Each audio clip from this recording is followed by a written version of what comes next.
قل هذه سبيلي أدعو إلى الله على بصيرة أنا ومن اتبعني وسبحان الله وما أنا من المشركين. بسم الله الرحمن الرحيم. السلام عليكم ورحمة الله وبركاته.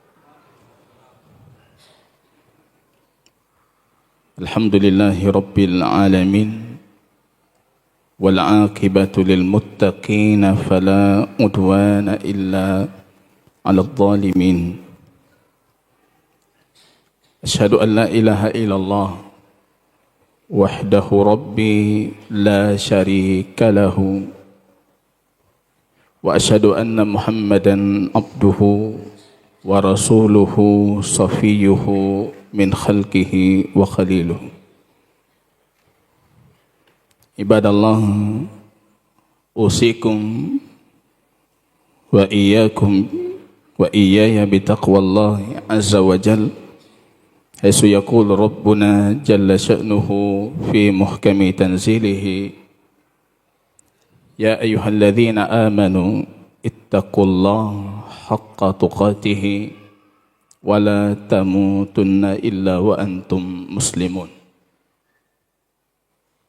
Puji dan syukur kehadirat Rabb kita Allah Jalla wa'ala yang kembali dan senantiasa memberikan kita rahmat, hidayah, taufik, kemampuan melakukan ketaatan, sehingga kita masih berada di rumah Allah di malam manusia di luar penuh dengan kesibukan dan kelalaian. Kita di sini bertafaqquh fid din, kita dalami agamanya Allah, dan itu merupakan salah satu tanda keberuntungan dan tanda kemuliaan yang Allah berikan. May yuridillahu bihi khairan yufaqqihhu fid din. Begitu baginda Rasul sallallahu alaihi wasallam menyampaikan. Kalau hamba itu Allah inginkan kebaikan untuknya, maka Allah berikan hamba itu kesempatan memperdalami agamanya. Ini nikmat yang luar biasa jamaah, yang patut selalu kita syukuri dan patut selalu kita syukuri dalam segala bentuk dari anggota badan kita. Teringat saya dengan satu di antara banyaknya wasiat Al-Imam Abul Walid Sulaiman Al-Baji ketika beliau menasihati anaknya. Beliau mengatakan kepada dua putranya, ihris al-ilm, kamu harus gigih untuk menuntut ilmu. Fa innahu la yufdi bi sahibihi illa ila sa'adah. Karena ilmu itu tidak mengantar pemiliknya kecuali kepada kebahagiaan dunia dan akhirat. Qaliluhu yanfa wa kathiruhu yu'li wa yarfa. Sedikit dari ilmu, kata beliau, itu bermanfaat. Banyak dari ilmu itu mengangkat derajatmu dan meninggikanmu di dunia dan di akhirat. Bacutna ilme, bermanfaat. Banyak, Allah tinggikan derajat kita. Wabihi tujillabul bir wa tujtanabus syubhat. Dengan ilmu itu, kata beliau, segala kebaikan itu bisa diraih, dan syubhat dan keburukan itu bisa dijauhi. Selawat dan salam jamaah kaum muslimin, kita doakan kepada Rabb kita Allah Jalla wa'ala, mencurahkannya ke Habib kita baginda Rasul sallallahu alaihi wasallam. Kembali kita lanjutkan kajian tauhid dan akidah kita dengan kitab At-Tauhid fi Dhaw'i Aqidati Al-Imam Asy-Syafi'i rahimahullahu taala. tauhid dan akidah bersumberkan pernyataan Al-Imam Al-Mujtahid Asy-Syafi'i rahimahullahu ta'ala.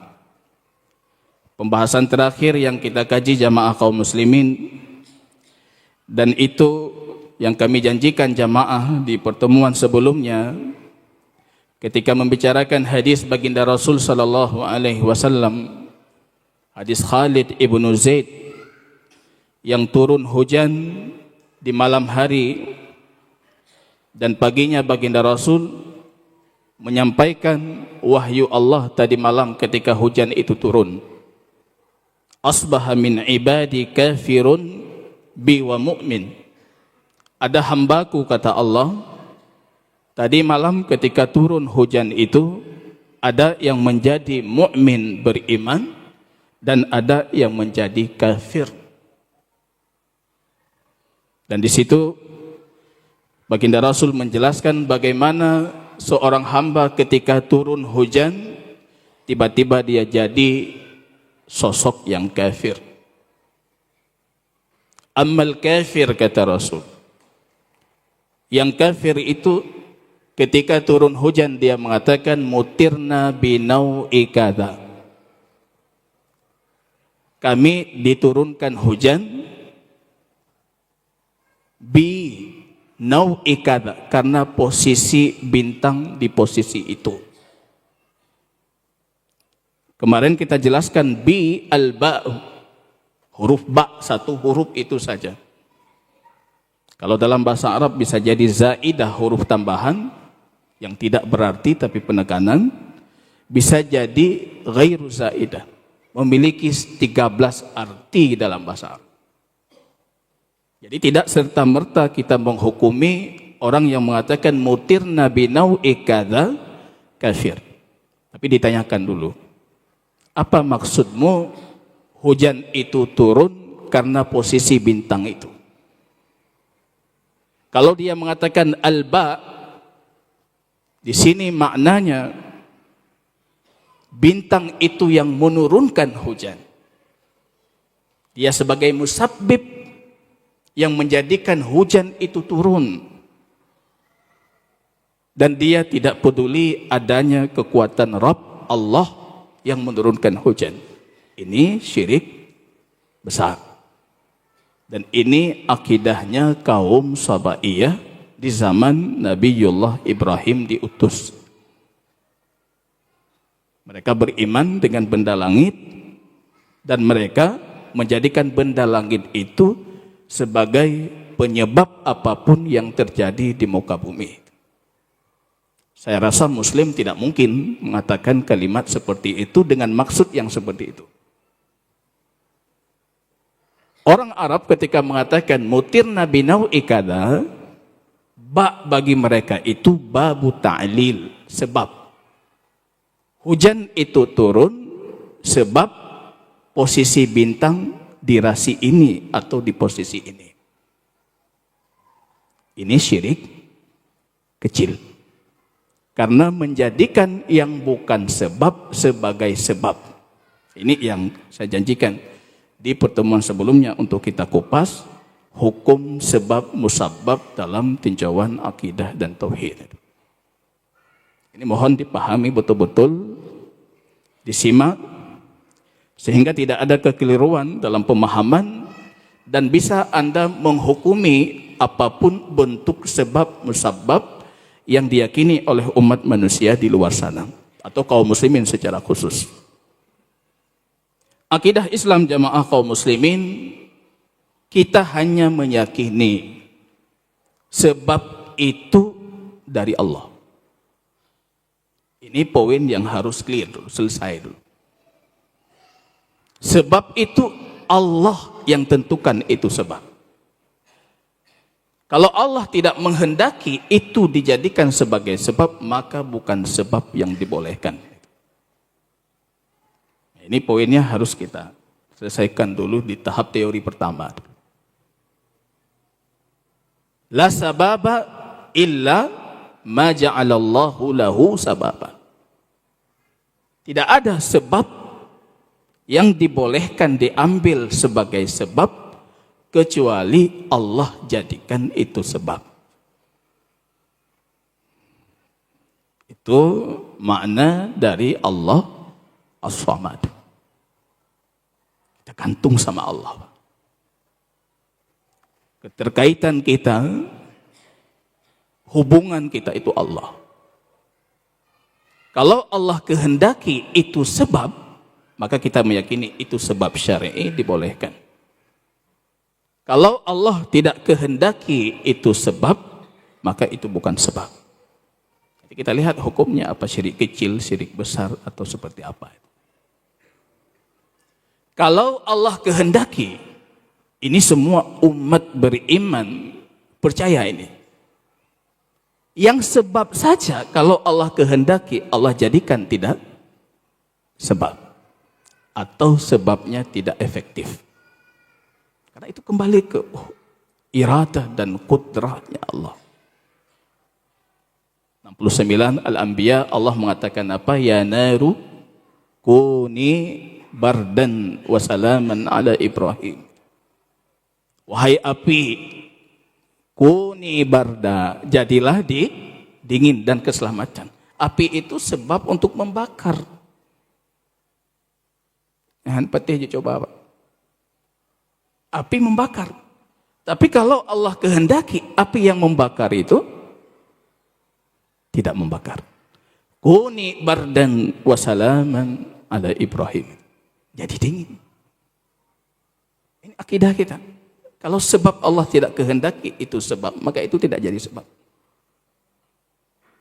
Saya pernah dengar satu tungku dalam ceramah. Ketika Allah mengatakan kuni bardan wa salaman ala Ibrahim, mandum apu itu hurung dunia jid kelepi, kele tungku apa? Pegah pak anak murid lun nyan hana gebut bahasa Arab. Kuni ya naru. Allah memanggil nakirah maksudah, api yang khusus dipanggil. Kalau Allah mengatakan ya naran, seluruh api dunia dingin. Tapi Allah mengatakan ya naru, jadilah dingin, kamu jadi dingin itu. Ya naru, jadi dingin. Tidak terbakar Ibrahim mukjizat.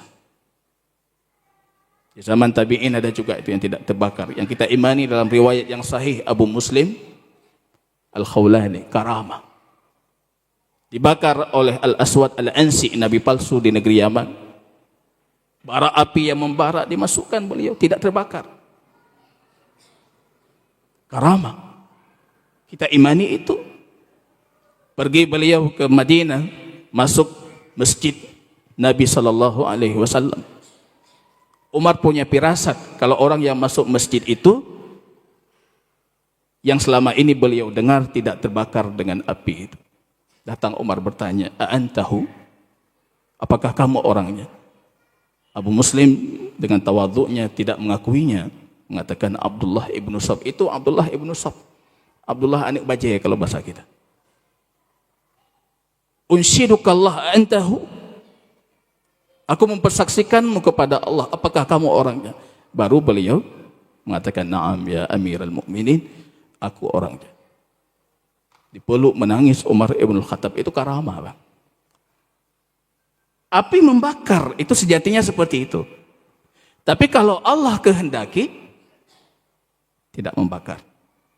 Jadi sebab itu dalam akidah kita kembalikan kepada Allah. Jangan coba-coba menjadikan sebab yang bukan sebab. Tiba-tiba ini bisa mendatangkan manfaat, atau menolak kemudaratan, atau menolak balaka, atau membuat inikah, memberikan ketenangan kan. Kalau sekiranya Allah tidak kehendaki itu sebagai sebab, maka itu bukan sebab yang dibolehkan. Ini poin pertama dulu. Jadi dari dasar teori tadi, bisa kita klasifikasikan, kita bagikan, sebab itu ada sebab yang boleh, ada sebab yang tidak boleh. Sumbernya Allah tadi. Kalau Allah bolehkan itu sebagai sebab-sebab. Kalau Allah tidak bolehkan, maka itu bukan sebab.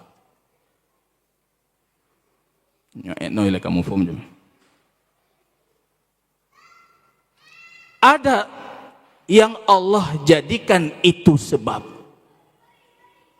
Yang melakukan sebab itu mendapatkan pahala. Ada sisi ibadahnya. Itu namanya sebab syar'i. Coba-coba. Saya khawatir jamaah, pernah saya sampaikan di tempat yang lain sedikit cepat. Bajib kupi katalah long gumufum. Nabut long dua pertemuan lebih tepatnya. Kalau Allah jadikan itu sebab dan yang melakukan sebab itu mendapat pahala, itu namanya sebab syar'i. Hadisnya sudah pernah saya bacakan di ujung pertemuan yang lalu, ketika baginda Rasul mengutus satu batalion pasukan perang Sariyah. Sariyah itu pasukan perang yang tidak dihadiri oleh baginda Nabi. Kalau baginda Rasul ikut serta namanya Ghazwah. Pergi mereka. Tiba di satu kaum, mereka butuh makan minum, minta dijamu. Rupanya kaum itu tidak mau menjamu para sahabat dan tentaranya Rasulullah. Dalam kondisi lapar, haus, tiba-tiba mereka mendengar pemimpin kaum itu disengat binatang. Terkapar, tersungkur, gak bisa bangun lagi. Datang mereka kepada para sahabat Nabi, hal minkum raqib, ada tidak dari kalian yang bisa meruqyah? Tiba-tiba satu sahabat, dan dia tidak sadar kalau dirinya itu mampu itu dan tidak punya kemampuan itu, tapi tiba-tiba Allah ilhamkan dalam dirinya, dia mengatakan ana arki, saya bisa. Kawannya kaget, tiba-tiba udah jadi penruqyah. Pergi beliau, dibawa oleh kaum itu untuk meruqyah pemimpin mereka. Sampai di sana, beliau pegang tempat disengat itu, beliau baca Al-Fatihah. Ini jadi pelajaran bagi kita. Ini sebab syar'i. Kalau Anda amalkan, Anda dapat pahala. Meruqyah diri dengan muawwidzatain, meruqyah rumah dengan Al-Baqarah, meruqyah rasa sakit, nyeri itu disengat dengan Al-Fatihah. Tapi sebelum meruqyah, beliau mensyaratkan, kami minta dijamu, kalian tidak mau. Aku tidak mau meruqyahnya kecuali dibayar. Ini dalil jumhur mayoritas para ulama yang membolehkan memasang tarif dalam mengajarkan Al-Quran ataupun ilmu agama. Kecuali madhab Abu Hanifah saja yang tidak boleh. Pasang tarif ya. Pasang tarif itu ada deal sebelum kegiatan dilakukan. Tapi kalau amplop diberikan setelah kegiatan itu bukan tarif. Itu semua membolehkan. Itu dalil boleh pasang tarif. Ditanyakan oleh kaum itu, apa yang harus kami bayar? 30 ekor kambing. Ada minta rezeki, sabah surah Al-Baqarah, lehepluh bawa kambing. 30 ekor kambing. Baik, kalau dia sembuh kami bayar. Itu namanya ju'alah. Dalam muamalah kontemporer atau muamalah klasik, ju'alah. Kalau sembuh baru dibayar. Boleh itu.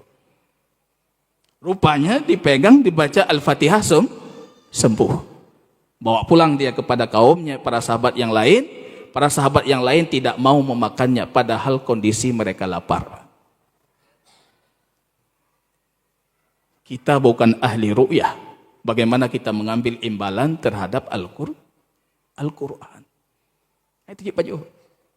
Kembali ke Madinah, disampaikan ke Rasulullah, baginda Rasul tersenyum bertanya kepada yang ru'yah tadi, wa ma yudrika annaha ru'yah.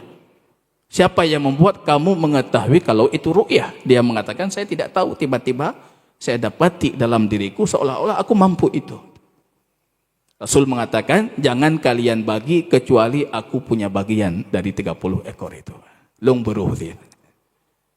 Karena Rasul yang mengajarkan mereka Al-Fatihah, beliau berhak untuk mendapatkan bagian. Itu namanya sebab syar'i. ada nilai ibadah. Yang kedua, yang Allah jadikan sebab, atau dari hadis disebutkan itu sebagai sebab, tapi tidak ada nilai taqarrub, tidak ada nilai ibadah. Ini namanya sebab mubah, boleh. Apa itu? Bisa jadi kita ketahui sebab mubah itu dari sumber Nabi, hadis. Seperti al-hijamah, bekam. Bekam yang kedua. Tadawu ya ibadallah, kata Nabi, kalian harus berobat. Bukan tawakal itu sakit, Anda tidak berobat. Cari obat. Wa afdalu ma tadawaitum bihi al-hijamah. Dan sebaik-baik obat yang kalian cari itu bekam, kata Nabi. Ini sebab mubah, bukan sebab syar'i, Pak. Di Aceh yang pegang bekam yang sunnah, Pak. Bekam itu bukan tidak berpahala kita, itu pengobatan. Rasul mengakui itu sebagai pengobatan, tapi tidak ada pahala orang yang berbekam. Itu bukan sebab syar'i. Ada kawan-kawan kita itu ahli bekam, ngotot harus kita jadikan sebab syar'i. Saya bilang, kalau sebab syar'i, madhab Abu Hanifah tidak boleh pasang tarif. Ini lagi yang usah ke sebab mubah mana. Sebab mubah itu. Sebab mubah. Al-asal. Kata Quran, syifa likulli da'. Obat untuk segala penyakit. Jangan tiba-tiba Anda penjual madu mengatakan jeb madu merempah pahala apa. Ya, itu sudah salah kaprah. Itu sebab mubah. Apalagi sebab mubah yang diakui secara tajarub, eksperimen, penelitian, dibuktikan oleh manusia itu berfungsi sebagai obat. Itu mubah juga. Boleh kita, maka Rasul mengatakan tadawu ya ibadallah. Cari obat. Tapi sifat obat yang mubah itu efektivitasnya langsung. Mubasyir. Kalau tidak langsung itu sebab yang diharamkan. Pernah barangkali jamaah ada orang sakit, kita sampaikan ke orang, nyo sakit, lung je obat. Saya harus datangkan dia ke sisi Anda dulu. Dia mengatakan hana pirle, dari hino lumpuh obat. Dari sini saya obati dia. Itu bukan sebab mubah, bukan sebab syar'i. Itu batil. Karena sebab mubah itu harus langsung. Jib obat langsung, gusuk obat sembuh. Itu sebab mubah.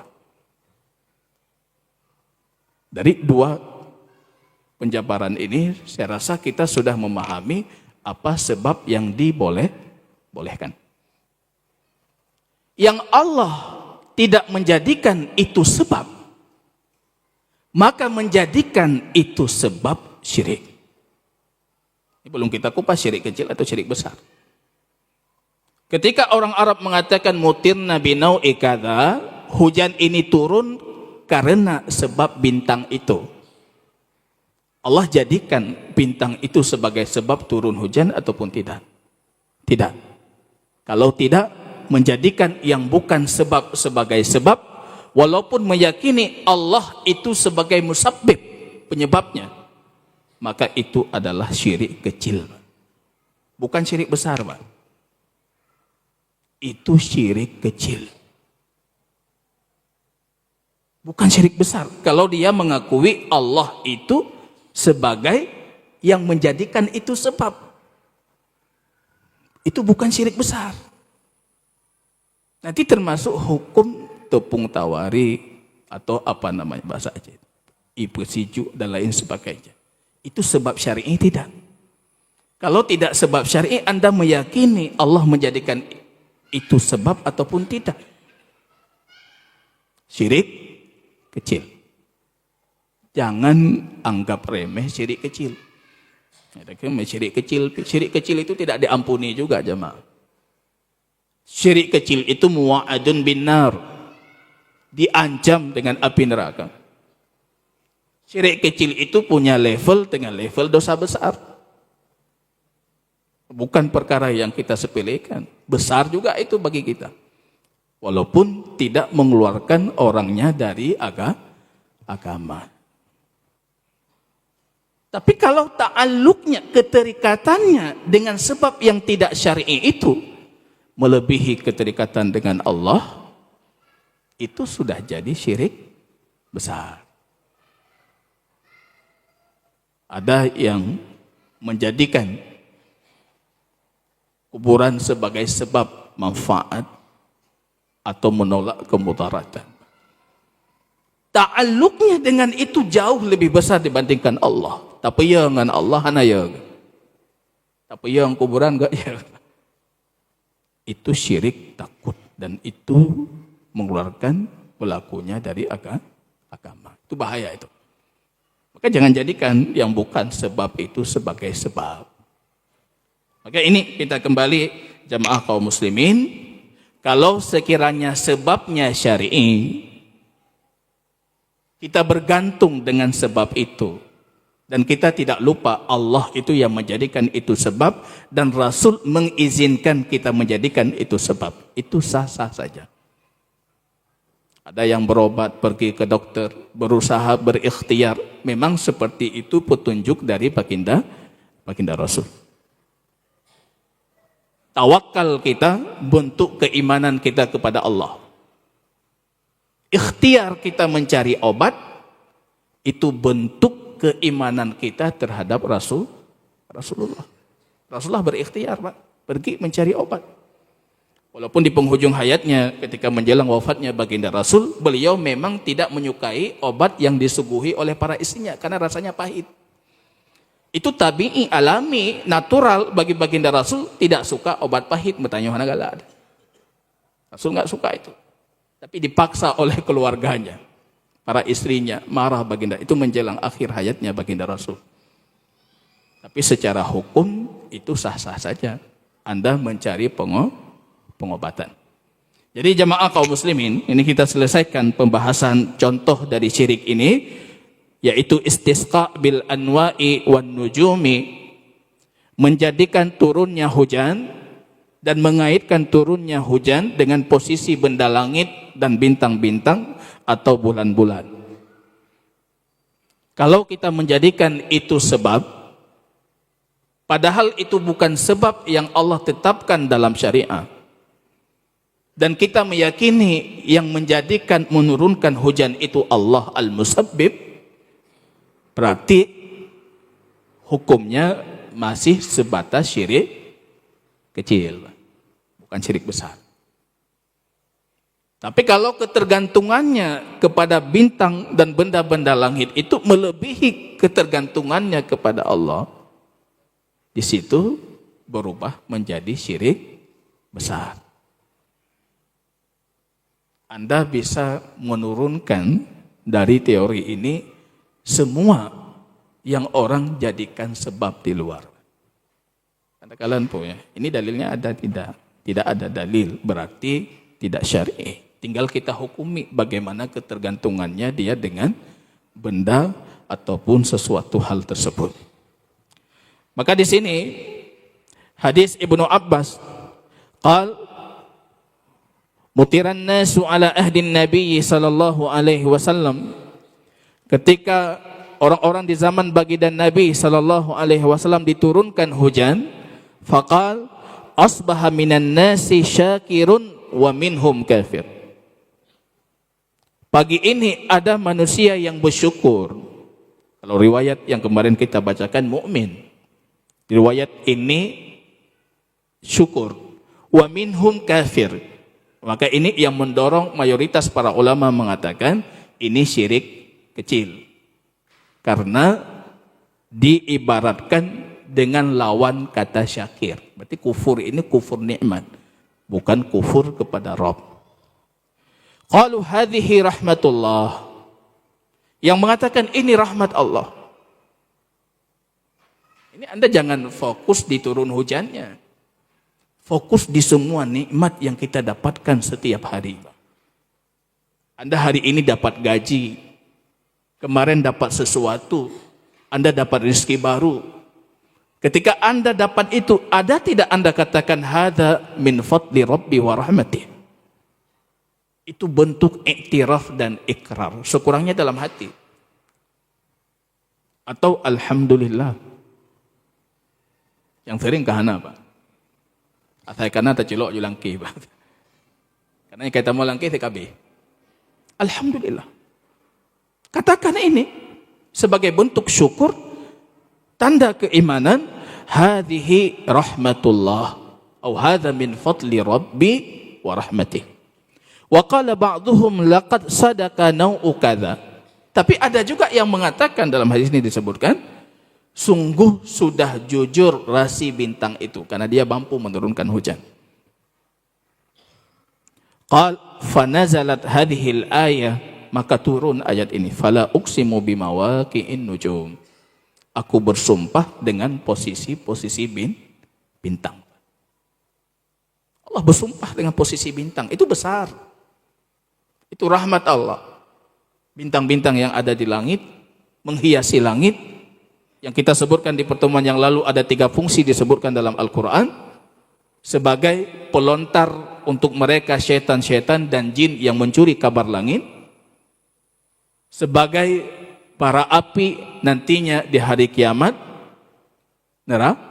neraka, dan sebagai tanda-tanda yang dipelajari oleh manusia untuk mengetahui waktu, mengetahui musim, mengetahui pergerakan benda langit. Maka Allah bersumpah, ini perkara besar. Mawaqi'un nujum.